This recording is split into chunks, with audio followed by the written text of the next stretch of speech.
The first written documentation of sleep paralysis was in 400 BCE in a Chinese book.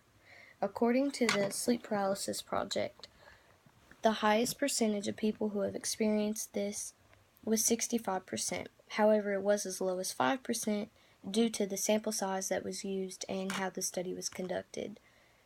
People that are close to me, including my boyfriend, have experienced this occurrence and provided me with explanations of the encounter, which I found really interesting but scary at the same time. And the process of sleep paralysis includes the initial occurrence, adapting to its effects, and finding the silver lining within the experience.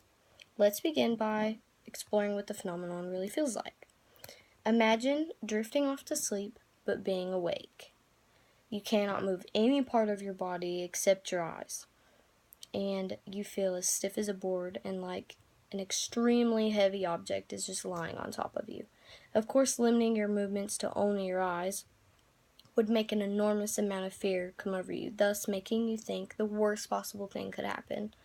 And then you locate a black, shadowy figure in the corner of your eye, and then it's just terrible because you can't run, you can't move, you can't speak, it's just murmurs coming out. And this experience could only last for a few moments, but feel like forever. And most people would refer to this occurrence as a nightmare, as opposed to what we think of as a nightmare today, which is merely a bad dream, according to McKinnon. And this experience is not just a bad dream because it can impact you in various ways by ruining your sleep patterns, and it can also affect you physically and making you want to avoid sleep altogether. And according to a Dutch doctor, he referred to one of his patients' descriptions of sleep paralysis, and she described it as she believed the devil was lying upon her and held her down so that she could not speak or breathe. Which sounds crazy, but I guess if people think of it that way, it really could feel like that to them, because it is a really common way of explaining this phenomenon because it is so complex. And now we can try to wrap our hands around how to adapt to the effects. And this strange experience affects you physically and psychologically. According to the University of Wisconsin, they uncovered a link between sleep paralysis and depression. People who have experienced this can suffer from stress, anxiety, and of course depression. And your brain is extremely active during REM sleep. And the mechanism that makes you seemingly paralyzed is called REM atonia. This psychological impact that can have on your body is really hard to comprehend due to the fact it doesn't actually harm you, and it's a really common sleep deficit. And most doctors tell you to come to them about your issue to get more assistance, and you could have a sleep study or have various tests to see how severe it is and see if you needed further assistance with it. Finally, let's describe how you can find the good throughout all the terror that you can encounter. If you have a positive mindset, any negative aspect can have a good part within it.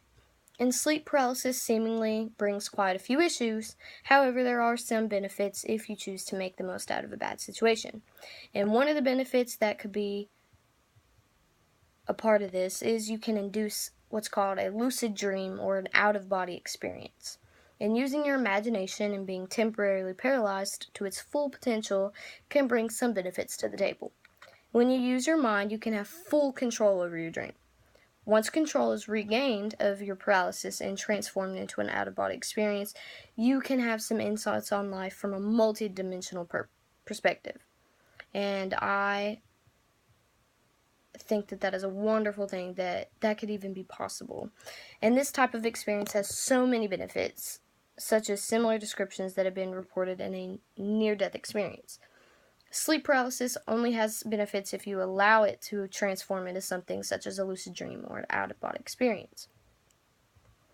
And in conclusion, sleep paralysis can cause an array of fear and other issues, but there are positive outcomes to this experience. Due to its commonality, you should know that you're not alone and should be open to talking to others about your experience and seeing if you have similarities or differences so it can array more awareness And you should be able to talk to each other because we are all human, and no matter what the experience feels like or how horrific it may seem, I'm sure multiple people have endured this, obviously, because it is so common, and therefore no one should feel out of place or weird for having this said experience. And this world needs way more people to connect with, and by sharing personal encounters, I think that